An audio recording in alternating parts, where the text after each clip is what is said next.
Hello दोस्तों, कैसे हैं आप सभी। उम्मीद करता हूं आप सभी बहुत ही अच्छे होंगे। तो आज के इस वीडियो में हम पढ़ने वाले हैं क्लास 12 रसायन विज्ञान का दूसरा चैप्टर जो है विलियन, जिसका 6 इंपॉर्टेंट हम टॉपिक को जानेंगे जो बार बार बोर्ड एग्जाम में पूछ लिया जाता है। ये 6 जो इंपॉर्टेंट जो क्वेश्चन है ये हर बोर्ड एग्जाम में आपके लिए इंपॉर्टेंट होगा, ठीक है। तो इसको हम देखते हैं और मैं आपको विश्वास दिलाता हूँ कि जो भी आपको टॉपिक बताए जाएंगे वो आपको पहले ही करा दिया गया है, तो वो आपको यूं ही याद हो जाएगा जब उस टॉपिक को आप पढ़ेंगे। तो चलिए दोस्तों अपने टॉपिक शुरू करते हैं। तो यहां पे हमने सबसे पहले देखिए, सबसे पहले लिखा है राउल्ट्स का वाष्प दाब अवनमन का नियम लिखिए तथा इसकी सीमाएं भी लिखिए।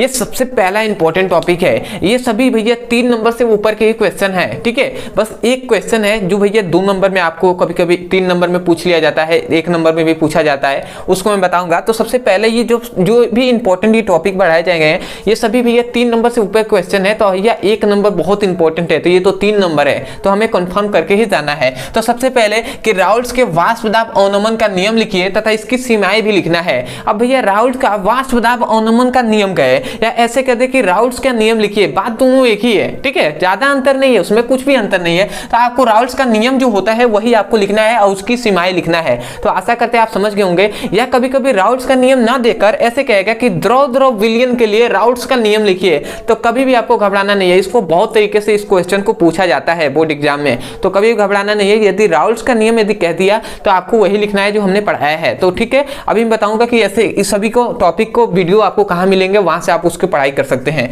तो ये सबसे पहला इंपॉर्टेंट क्वेश्चन है। दूसरा है भैया कि परासरण और विसरण की क्रिया में विभेद बताइए। मतलब परासरण और विसरण में अंतर क्या होता है, विभेद मतलब होता है इनका अंतर, इनमें डिफरेंट क्या है। इस वीडियो में हम मतलब क्या है इनको हमने पढ़ा दिया है, ठीक है। तो ये भी बताएंगे कहां पर है। तो ये सभी 3-3 नंबर से ऊपर के क्वेश्चन है। अगला आता है भैया कि हेनरी का नियम क्या है, हेनरी का नियम क्या है तथा इसकी भी सीमाएं लिखिए, मतलब इसकी सीमाएं। तो हेनरी का नियम तथा इनकी सीमाएं, ठीक है, इसको भी आपको लिखना है। परंतु याद रखेंगे अनुप्रयोग भी कभी कभी पूछ लिया जाता है, तो अनुप्रयोग भी हमने पढ़ा दिया है, परंतु मुख्यतः आपको ज्यादातर यही कहा गया है कि हेनरी का नियम लिखिए, ठीक है, और इसकी सीमाएं लिखिए। तो आपको यह भी पढ़ाया गया है, अभी हम बताएंगे। उसके बाद आता है कि परासरण दाब, परासरण दाब किसे कहते हैं, उदाहरण सहित स्पष्ट कीजिए। परासरण दाब को बहुत ही हमने सिंपल तरीके से इसका डेफिनेशन किया गया है, हमने पढ़ाया भी अभी कुछ ही दिन हुआ। तो आशा करते हैं आप जब उसको पढ़ेंगे ना तो आपको यूं ही याद हो जाएगा। मैं कभी भी रटवाता नहीं हूं, उसको समझाता हूं, ठीक है। तो आशा करते हैं आप पढ़े होंगे तो आप जानते ही होंगे। सबसे पहले भैया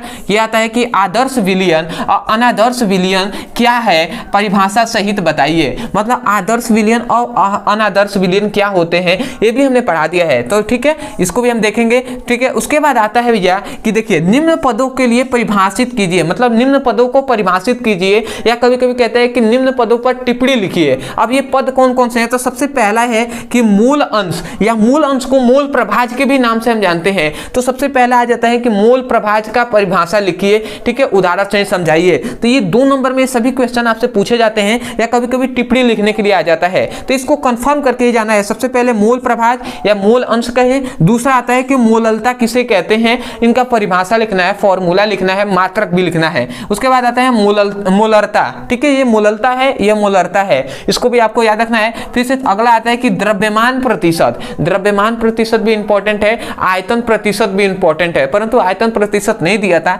ठीक है। ये बार बार द्रव्यमान प्रतिशत बोर्ड एग्जाम में पूछा गया है, जो रिपीटेड क्वेश्चन है जो आपके आता है बुक, उससे आप देख कर मिला सकते हैं, ठीक है। अगला आता है कि पीपीएम, पीपीएम भैया पार्ट्स पर मिलियन है, ठीक है, जगह नहीं था इसलिए हिंदी में नहीं लिखा। पार्ट्स पर मिलियन का परिभाषा लिखिए तथा इसका फॉर्मूला भी, ये हमने सभी पढ़ा दिया है। अब आता है पॉइंट्स की, इन सभी को सबसे पहले तो इंपॉर्टेंट है, इसको आप नोट्स में लिख लीजिएगा। दूसरी बात कि भैया ये सभी क्वेश्चन को हम कहां पढ़ेंगे, तो सबसे पहली बात कि इसी वीडियो के डिस्क्रिप्शन बॉक्स में ही आपको लिंक दिया गया है, उस लिंक पे क्लिक कीजिए तो जो टॉपिक वाइज नाम लिखा गया है वैसे ही आपको टॉपिक नंबर 1 नंबर 2 करके आपको लिंक दिया गया है, उस पर क्लिक कीजिए, आप जाकर पढ़िए। दूसरी बात, यदि आप चाहते हैं, डिस्क्रिप्शन बहुत से ऐसे स्टूडेंट हैं जिनको नहीं पता होगा, ठीक है, कहां से पढ़े, और जो चाहते हैं कि चैप्टर वाइज सीक्वेंस में करके फिजिक्स का, केमिस्ट्री का सभी इंपॉर्टेंट टॉपिक हमें मिल जाए, उसको जो हम पढ़ सके, तो ये आपके लिए नंबर यहाँ पे दिया जा रहा होगा। इस नंबर पे आप व्हाट्सएप कीजिए और उस लिंक पे कहिए कि class 12 physics chemistry all important topic link, तो आपको सभी इंपॉर्टेंट टॉपिक का लिंक दे दिया जाएगा। वहां से जितने भी अभी तक कराए गए हैं उन सभी का लिंक मिलेगा, वहां से आपको उसको पढ़ाई कर सकते हैं, ठीक है। उसके बाद सभी इंपॉर्टेंट टॉपिक हमें पढ़ा रहे हैं, उसके बाद जो इंपॉर्टेंट है बहुविकल्पी या ऑब्जेक्टिव टाइप क्वेश्चन,